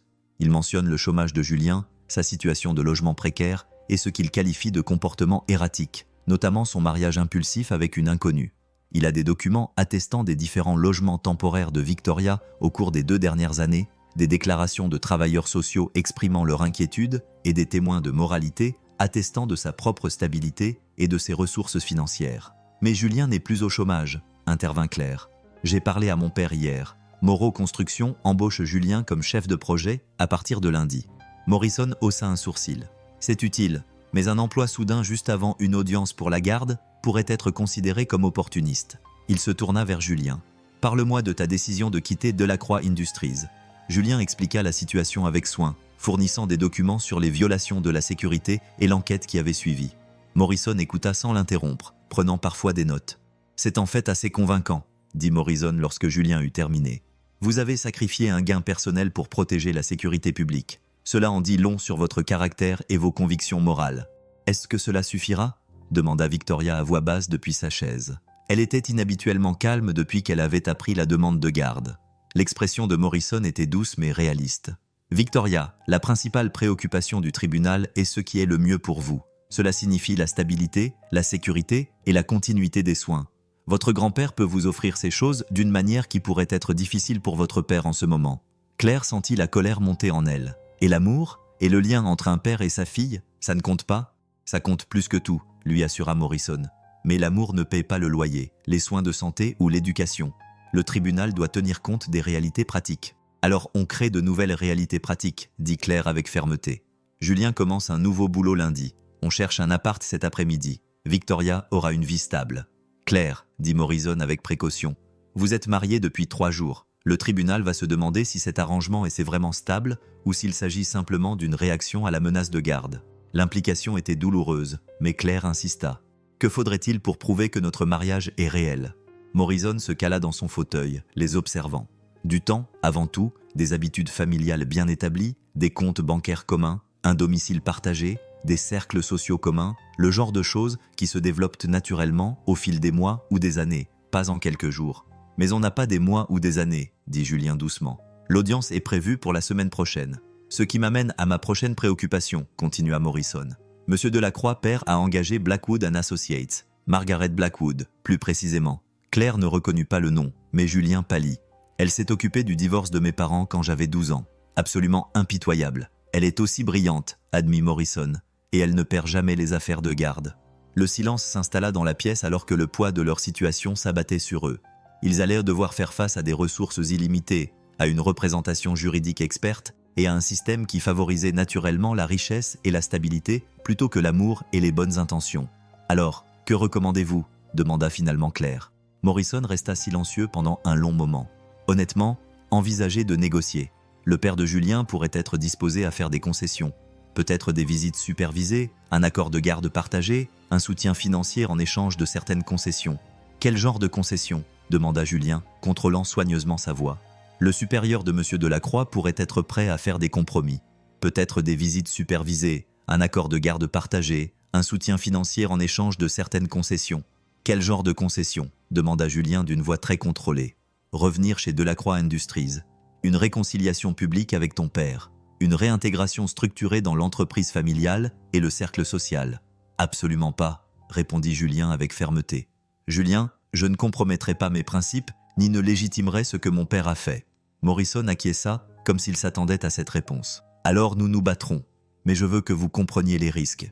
Et surtout, je veux que vous soyez tous absolument certains que c'est ce que vous voulez. Parce qu'une fois que nous nous serons engagés dans cette voie, ça va devenir très difficile très rapidement. » Claire regarda Victoria, qui écoutait la conversation des adultes avec l'attention grave d'une enfant qui comprenait plus qu'elle ne le devrait. Puis elle regarda Julien, voyant la douleur et la détermination qui se livraient de bataille sur son visage. « Victoria, » dit Claire doucement, « tu peux laisser les adultes discuter un moment entre eux ?» Victoria acquiesça et se dirigea vers la fenêtre, faisant semblant de s'intéresser à la vue tout en tendant clairement l'oreille pour écouter. « David, » dit Claire à voix basse, « qu'est-ce que tu nous caches ?» L'expression de Morrison devint encore plus sérieuse. Margaret Blackwood ne se contente pas de plaider des affaires, elle détruit ses adversaires. Elle va fouiller dans tous les aspects de votre vie à la recherche d'arguments. Vos dossiers financiers, vos antécédents professionnels, vos relations personnelles, vos dossiers médicaux si elle peut y accéder. Elle va dépeindre Julien comme un idéaliste instable qui a préféré le martyre au bien-être de sa fille, et vous comme un opportuniste qui s'est marié pour se retrouver dans une bataille pour la garde. Est-ce qu'elle peut faire ça légalement? En grande partie, oui. Et pour ce qu'elle ne peut pas obtenir légalement, elle a d'autres moyens. Morrison se pencha en avant. Je n'essaie pas de vous dissuader de vous battre pour Victoria, mais je veux que vous sachiez qu'à la fin de cette affaire, vos vies seront complètement exposées et probablement gravement compromises. Claire sentit un frisson lui parcourir l'échine. Elle repensa à son propre passé, à sa relation ratée avec Marc, à sa décision impulsive d'épouser un inconnu. « Comment cela serait-il perçu sous un regard hostile? Il y a autre chose, poursuivit Morrison. Monsieur Delacroix Senior a ajouté un élément intéressant à sa requête hier. Il affirme que Julien souffre d'instabilité mentale liée à un deuil et à un traumatisme, et que son mariage impulsif est la preuve d'un manque de jugement qui pourrait mettre Victoria en danger. C'est ridicule, protesta Claire. Vraiment? Demanda Morrison sans détour. Vous avez épousé un sans-abri à qui vous n'aviez jamais parlé. Il a accepté d'épouser une parfaite inconnue sur un coup de tête. Un avocat habile pourrait présenter cela comme la preuve d'un dysfonctionnement psychologique commun. Ces mots frappèrent Claire comme des coups physiques. Présentés ainsi, leur mariage semblait insensé. Pire encore, cela ressemblait exactement au genre de comportement erratique qui pourrait inquiéter un juge aux affaires familiales. Mais ce n'était pas comme ça, dit Claire désespérément.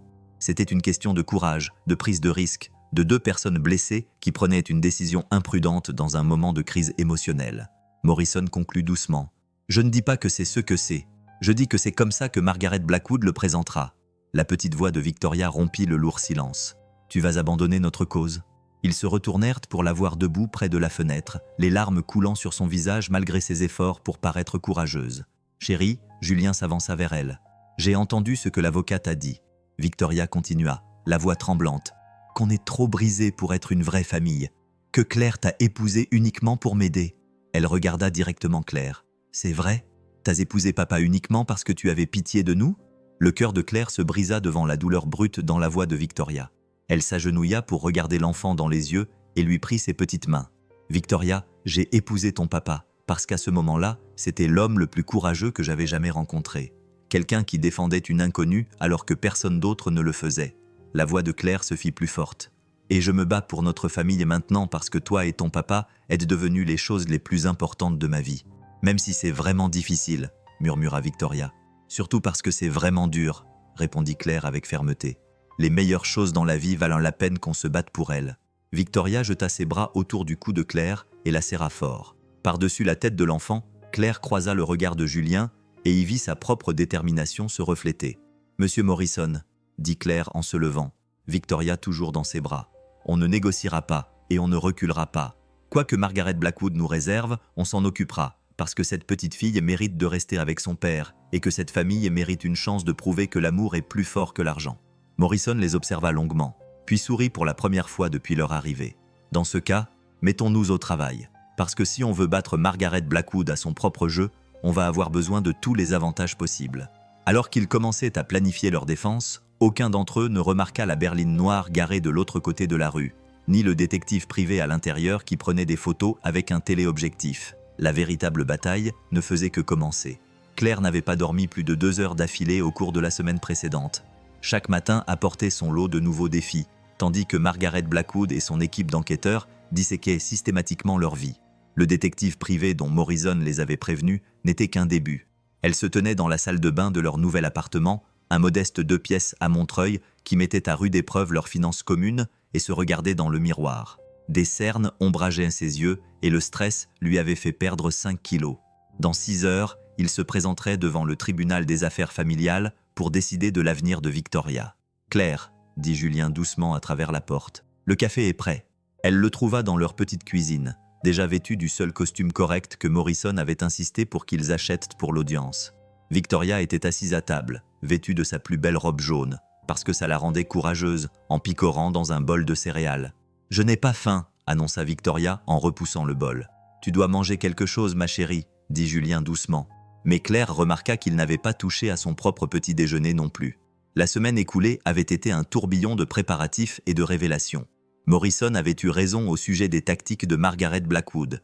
Ils avaient reçu des assignations à comparaître pour leurs dossiers financiers, leurs antécédents professionnels et leurs dossiers médicaux. La décision impulsive de Claire de quitter son emploi avant le mariage avait été présentée comme une preuve d'instabilité.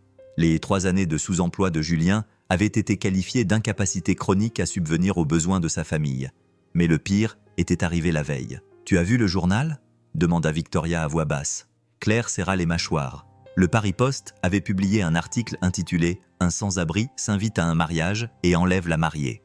L'article, clairement alimenté par quelqu'un bien informé, dépeignait Claire comme une femme naïve dont avait profité un opportuniste rusé qui voyait dans son humiliation publique une chance d'accéder à la modeste fortune de sa famille. « Ne fais pas attention à ces conneries », dit Julien d'un ton ferme, même si Claire voyait bien à quel point l'attention du public le perturbait. Les enfants à l'école l'ont vu, continua Victoria d'une petite voix. Ils ont dit des choses méchantes sur papa. Claire sentit sa colère protectrice remonter. Quel genre de choses méchantes? Qu'il est un homme mauvais qui trompe les gens.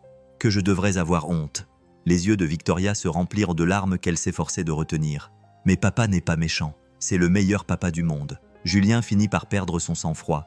Il serra Victoria dans ses bras, les yeux brillants. Tout ira bien, ma petite fille, quoi qu'il arrive aujourd'hui. Tu te souviens que papa t'aime plus que tout au monde. Ces mots avaient un ton définitif qui fit se nouer l'estomac de Claire. Malgré tous les efforts de Morrison, ils savaient tous que les chances étaient contre eux. Philippe Delacroix avait des ressources illimitées, une représentation juridique experte et 3 ans de preuves documentées de l'incapacité de Julien à assurer la stabilité de la famille.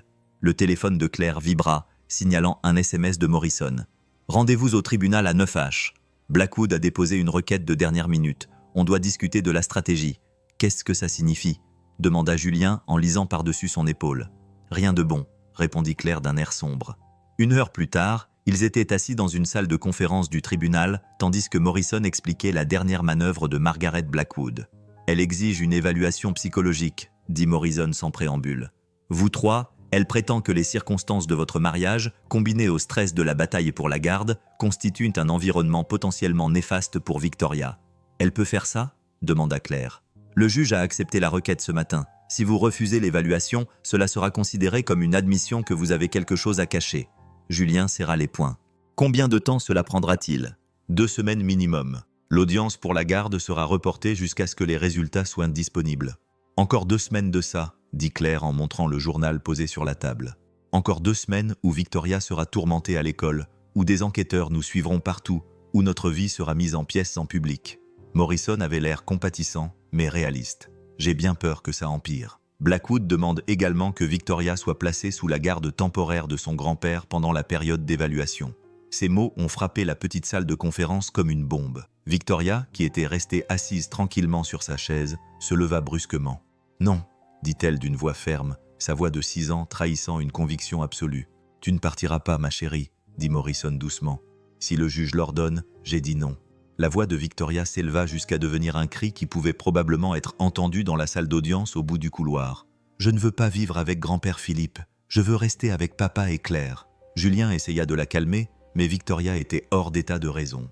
3 ans d'incertitude, 1 semaine sous les projecteurs, et maintenant la menace d'être séparée de la seule stabilité qu'elle ait jamais connue, avaient poussé cette enfant résistante au-delà du point de rupture. « Il ne m'aime pas comme papa m'aime, » sanglotait Victoria. « Il veut juste gagner. Et il dit des choses méchantes sur Claire, mais Claire prend soin de moi, me lit des histoires et me laisse l'aider à préparer le petit déjeuner. » Claire prit l'enfant en pleurs dans ses bras, le cœur brisé. « Tout va bien, ma chérie. Nous allons trouver une solution. » Mais même en prononçant ces mots, Claire pouvait voir la défaite dans les yeux de Julien. Il n'avait plus de temps, plus d'options et plus d'espoir. « Il y a une possibilité, » dit Morrison doucement. Ils le regardèrent tous avec une attention désespérée. « C'est un coup de poker. » Et ça demanderait un timing parfait, mais Morrison hésita. Si Victoria elle-même pouvait témoigner de ce qu'elle veut, si elle pouvait convaincre le juge que la séparer de Julien lui causerait un préjudice réel. « Elle a 6 ans, » protesta Claire. « C'est trop de pression pour une enfant. C'est sa vie, » répondit simplement Morrison. « Et parfois, les enfants savent de mieux ce dont ils ont besoin que les adultes ne le pensent. » Victoria s'écarta des bras de Claire et s'essuya le nez avec le dos de la main. « Je peux parler au juge, » dit-elle avec une maturité surprenante. « Je peux lui dire comment papa prend soin de moi et comment Claire nous fait sentir comme une vraie famille. » « Victoria, » dit Julien avec précaution, « ce serait très grave, le juge te poserait des questions difficiles, et il y aurait beaucoup de monde qui regarderait. Plus dur que de vivre sans toi, » demanda simplement Victoria. La question resta en suspens, sans réponse et déchirante. « Il y a autre chose, » continua Morrison. « Blackwood va essayer de discréditer le témoignage de Victoria en prétendant qu'elle a été coachée, ou qu'elle est trop jeune pour comprendre les implications de son choix. On a besoin de quelque chose de plus, quelque chose qui prouve que cette famille est réelle, stable et bénéfique pour Victoria malgré les circonstances inhabituelles. » Claire sentit une idée germer dans son esprit.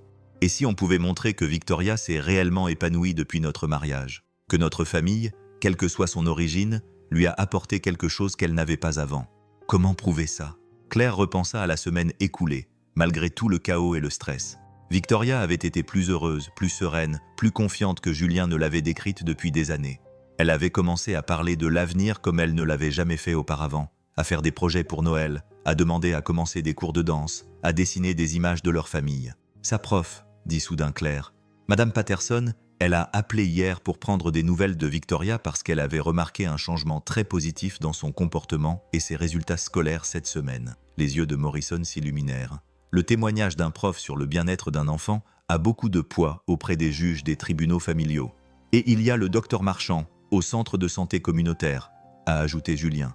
L'espoir remontait dans sa voix, la pédiatre de Victoria. Elle a fait remarquer à quel point Victoria semblait plus sereine lors de ses derniers examens. Les amis de l'école, les voisins qui ont observé les relations au sein de votre famille, a poursuivi Morrison sur la lancée. Nous dressons le portrait d'une enfant qui a trouvé la stabilité et le bonheur, non pas malgré votre situation inhabituelle, mais grâce à elle. Pour la première fois depuis des jours, Claire ressentit quelque chose qui ressemblait à de l'espoir. Donc, nous avons prouvé que l'amour et l'engagement comptent plus que l'argent et les attentes sociales. Exactement, a dit Morrison. Mais tout repose sur le témoignage de Victoria. Tu peux le faire, ma chérie ? Victoria s'est redressée sur sa chaise avec la même expression déterminée qu'elle avait eue lorsqu'elle avait demandé à Claire de rester avec eux. Je peux tout supporter si ça signifie rester avec ma famille. Alors qu'ils se préparaient à entrer dans la salle d'audience, Claire a réalisé que leur famille non conventionnelle était sur le point de faire face à l'épreuve ultime. Tout ce qu'ils avaient construit ensemble en seulement une semaine, la confiance, l'amour, l'engagement, l'espoir, allait être jugé à l'aune de la richesse, de la tradition et des attentes sociales. Mais en voyant le visage courageux de Victoria et la présence rassurante de Julien à ses côtés, Claire savait qu'il se battait pour quelque chose qui valait tous les sacrifices. La seule question était de savoir si le juge le verrait aussi. La salle d'audience du tribunal familial était plus petite que Claire ne l'avait imaginé, mais tous les sièges étaient occupés. Philippe Delacroix était assis à la table du plaignant avec Margaret Blackwood et deux associés, l'air confiant et froid. Derrière lui, une rangée de témoins de moralité attendait de témoigner de son aptitude à être tuteur. Claire était assise à côté de Julien et Morrison à la table des défendeurs, Victoria entre eux dans sa robe jaune et ses petites chaussures noires qui se balançaient nerveusement au-dessus du sol. L'enfant avait insisté pour s'asseoir avec eux plutôt que dans la tribune, et la juge Catherine Walsh l'avait autorisé après une brève consultation. « Levez-vous », annonça l'huissier. Le tribunal des affaires familiales est maintenant en session, présidé par l'honorable juge Walsh. La juge Walsh avait peut-être 60 ans, les cheveux argentés et une présence imposante qui faisait que tout le monde dans la salle se tenait plus droit. Elle était juge au tribunal des affaires familiales depuis 15 ans. Et Morrison les avait prévenus qu'elle était connue pour faire passer le bien-être des enfants avant toute autre considération. « Asseyez-vous », dit la juge Walsh, en s'installant derrière son bureau. Il s'agit d'une audience de garde dans l'affaire Delacroix contre Delacroix concernant la mineure Victoria Delacroix, âgée de 6 ans. Je tiens à clarifier quelque chose dès le départ.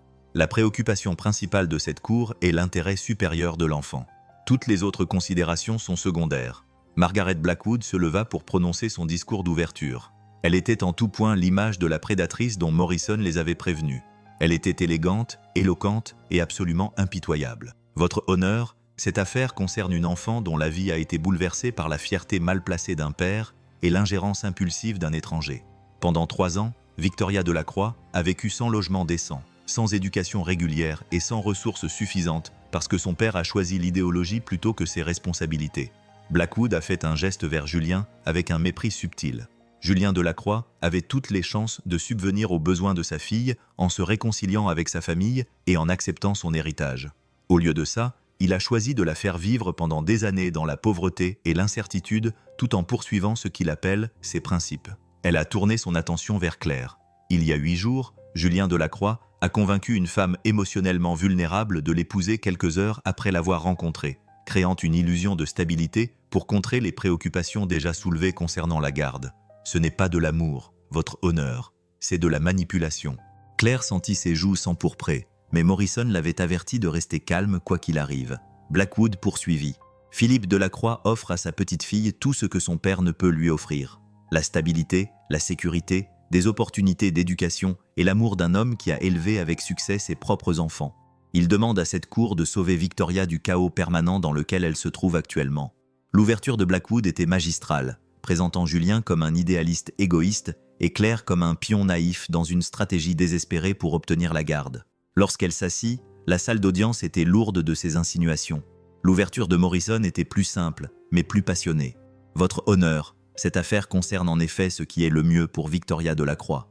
Mais ce qui est le mieux pour un enfant n'est pas toujours ce qui semble le mieux sur le papier. Victoria a besoin de son père. Pas d'un substitut, pas d'un tuteur, mais de l'homme qui l'aime et la protège depuis sa naissance, malgré d'énormes sacrifices. Morrison fit un geste vers leur table.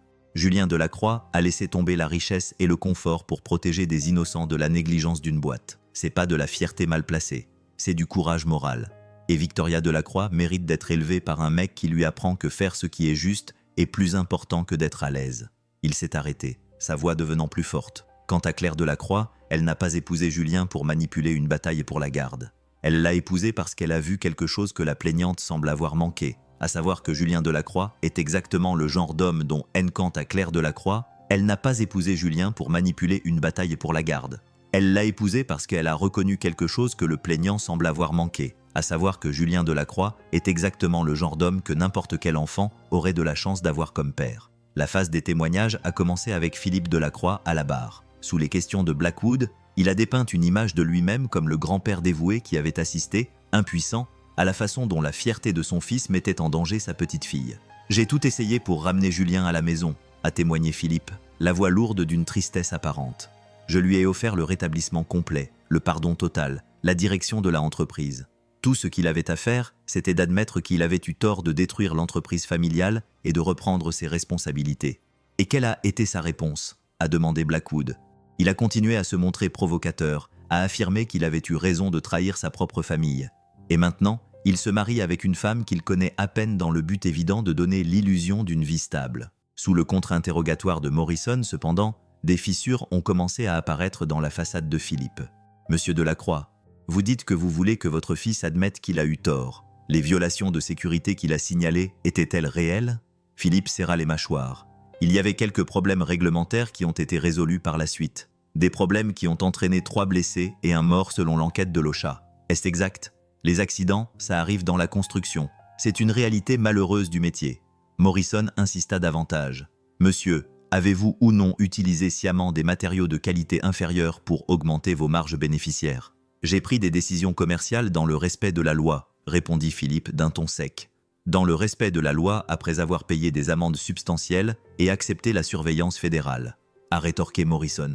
Donc, quand tu demandes à ton fils d'admettre qu'il a eu tort, tu lui demandes d'admettre que protéger ses travailleurs était une erreur. Le silence de Philippe en disait long. Les heures qui ont suivi ont vu défiler une série de témoins. Les partisans de Philippe ont témoigné de sa stabilité financière et de son statut social. Les partisans de Julien, Madame Henderson, la prof de Victoria, son pédiatre. Les voisins de leur nouvel immeuble ont brossé le portrait d'un père dévoué et d'une enfant qui s'épanouissait dans son nouvel environnement familial. Mais tout a basculé lorsque Victoria a pris la parole.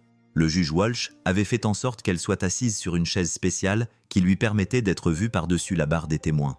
Victoria semblait toute petite mais déterminée, les mains soigneusement jointes sur ses genoux. « Victoria, » a dit le juge Walsh d'une voix douce, « tu comprends pourquoi nous sommes tous ici aujourd'hui ?»« Oui, madame, » a répondu Victoria clairement. « Grand-père Philippe veut que je vienne vivre avec lui plutôt qu'avec papa et Claire.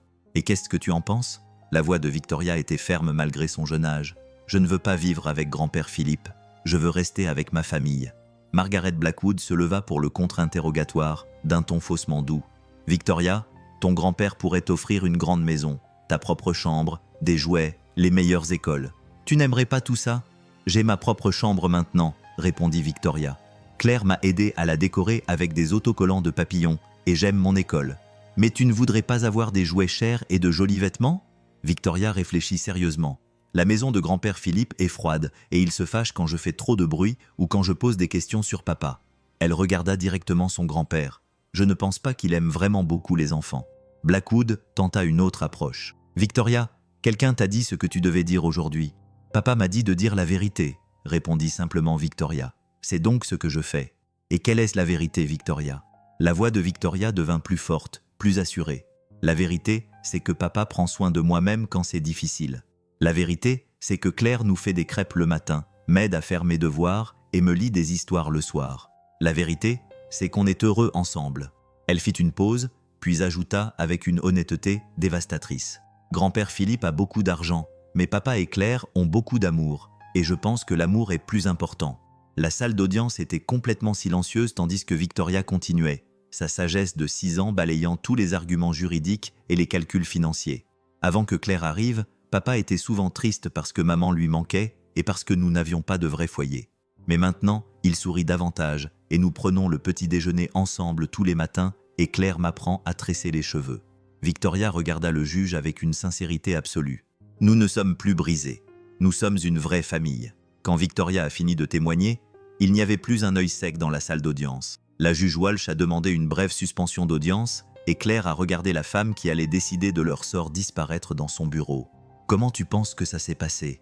a demandé Julien à Morrison à voix basse. Morrison a jeté un coup d'œil vers Philippe Delacroix, qui était en pleine conversation intense avec Margaret Blackwood. Victoria a été incroyable, mais le tribunal des affaires familiales est imprévisible. La juge Walsh doit tenir compte de la stabilité à long terme, pas seulement du bonheur actuel. 20 minutes plus tard, la juge Walsh est revenue à son bureau. La salle d'audience est devenue silencieuse pendant qu'elle parcourait ses notes, puis elle a regardé directement Victoria, qui était revenue s'asseoir entre Claire et Julien. J'ai entendu beaucoup de témoignages aujourd'hui sur ce que divers adultes pensent être le mieux pour Victoria Delacroix, commença la juge Walsh. J'ai entendu parler de ressources financières, d'antécédents familiaux, d'attentes sociales et de précédents juridiques. Mais en fin de compte, cette décision se résume à une simple question. Quelle est la solution qui répondra le mieux aux besoins physiques, émotionnels et développementaux de cet enfant? Claire sentit Julien lui prendre la main, sa poigne crispée par la tension. Victoria Delacroix est manifestement une enfant brillante, éloquente et émotionnellement équilibrée, poursuivit la juge. Les preuves montrent que malgré des conditions de vie peu conventionnelles, elle s'est épanouie sous la garde de son père. Ses professeurs font état d'une amélioration de ses résultats scolaires et de son engagement social depuis la formation de cette nouvelle cellule familiale. Le regard du juge Walsh se posa sur Philippe Delacroix.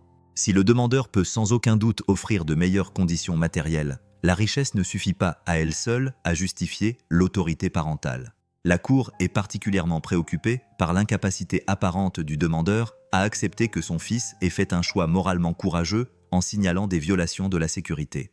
Peu importe ce que ça lui coûtait, le cœur de Claire s'est mis à battre plus fort d'espoir. Quant au mariage entre Julien et Claire Delacroix, le juge Walsh a dit « Ce tribunal estime que, même s'il a commencé de façon peu conventionnelle, il a donné à Victoria exactement ce dont elle avait le plus besoin, c'est-à-dire un foyer stable et aimant avec 2 adultes qui s'engagent pour son bien-être. » Le juge regarda directement Victoria. « Jeune fille, tu as parlé très courageusement aujourd'hui de ce que tu veux pour ton avenir. Ce tribunal estime que ta voix, ton bonheur et ton attachement évident à ta famille actuelle devraient être les principaux facteurs à prendre en compte dans cette décision. » Le juge Walsh redressa ses papiers et regarda autour de lui dans la salle d'audience. Par conséquent, ce tribunal rejette la demande de changement de garde. Victoria Delacroix restera sous la garde de son père, Julien Delacroix, et de sa femme, Claire Delacroix. Le marteau tomba avec autorité, résonnant dans la salle d'audience silencieuse. Le cri de joie de Victoria rompit le silence lorsqu'elle se jeta dans les bras de Claire. Puis Julien se retourna vers Claire. « On a gagné ?» demanda Victoria, comme si elle n'arrivait pas à y croire. « On a gagné », confirma Claire, les larmes coulant sur son visage. « On peut rester ensemble. » Alors qu'ils rassemblaient leurs affaires pour partir, Philippe Delacroix s'approcha de leur table. Son visage était grave, mais plus hostile. « Julien, dit-il doucement, peut-être qu'il est temps qu'on parle. Vraiment. » Julien scruta le visage de son père, y voyant peut-être le début du respect. « Peut-être que c'est le cas, » répondit Julien avec précaution. Philippe baissa les yeux vers Victoria, qui était encore pratiquement collée à Claire. « Il est peut-être temps qu'on parle. Vraiment parler. » Julien scruta le visage de son père et y vit quelque chose qui pourrait être le début du respect. « Peut-être, » répondit Julien avec prudence. Philippe baissa les yeux vers Victoria, qui sautillait encore d'excitation. « Et Victoria, j'espère. J'espère que tu rendras visite à ton grand-père un jour. J'aimerais essayer d'être un meilleur grand-père si tu me le permets. » Victoria réfléchit à la question avec son sérieux habituel, puis acquiesça. « D'accord, mais Claire vient aussi. Elle fait partie de notre famille maintenant. » Le sourire de Philippe était timide mais sincère. « Je pense que ça peut s'arranger. » Alors qu'ils sortaient du tribunal sous le soleil éclatant de l'après-midi, Claire réalisait que leur mariage fragile avait survécu à sa première grande épreuve. Ils avaient affronté des défis juridiques, l'attention des médias et la pression familiale, et ils en étaient sortis plus forts. « Alors, » dit Julien en lui prenant la main, tandis que Victoria sautillait devant eux en direction du métro. « Qu'est-ce que ça fait d'être mariée à un père officiellement apte ?» Claire rit, se sentant plus légère qu'elle ne l'avait été depuis des semaines. « C'est assez incroyable, en fait. Comment ça fait d'être marié à quelqu'un qui a choisi de se battre pour sa famille? Comme l'homme le plus chanceux de Paris, répondit Julien en s'arrêtant pour l'embrasser là, sur les marches du tribunal. Victoria se retourna pour les voir s'embrasser et fit un bruit exagéré de haut le cœur. C'est dégoûtant. Les gens mariés sont bizarres. Mais elle souriait en le disant. Et Claire réalisait que pour la première fois depuis des années, Victoria se sentait complètement en sécurité quant à l'avenir de sa famille. Alors qu'elle rentrait chez elle dans leur petit appartement de Montreuil, où vivait leur famille imparfaite, mais absolument extraordinaire, Claire réfléchissait à tout ce qui avait changé en seulement une semaine. Elle avait commencé comme une mariée abandonnée et avait fini comme une épouse et une mère pour des personnes pour lesquelles elle se battrait sans hésiter. Parfois, les meilleures histoires d'amour ne sont pas celles que l'on a planifiées. Parfois, ce sont celles qui ont le courage de se produire quand on s'y attend le moins. Et parfois, pensa Claire en regardant Julien aider Victoria à passer le tourniquet du métro. Le mot le plus important dans un mariage n'était pas amour, honneur ou chérir. Parfois, c'était simplement oui. Oui à la possibilité. Oui au courage. Oui à prendre le risque de faire confiance à des inconnus qui pourraient devenir ta famille. Oui à croire que l'amour, sous toutes ses formes désordonnées, compliquées et inattendues, valait toujours la peine de se battre.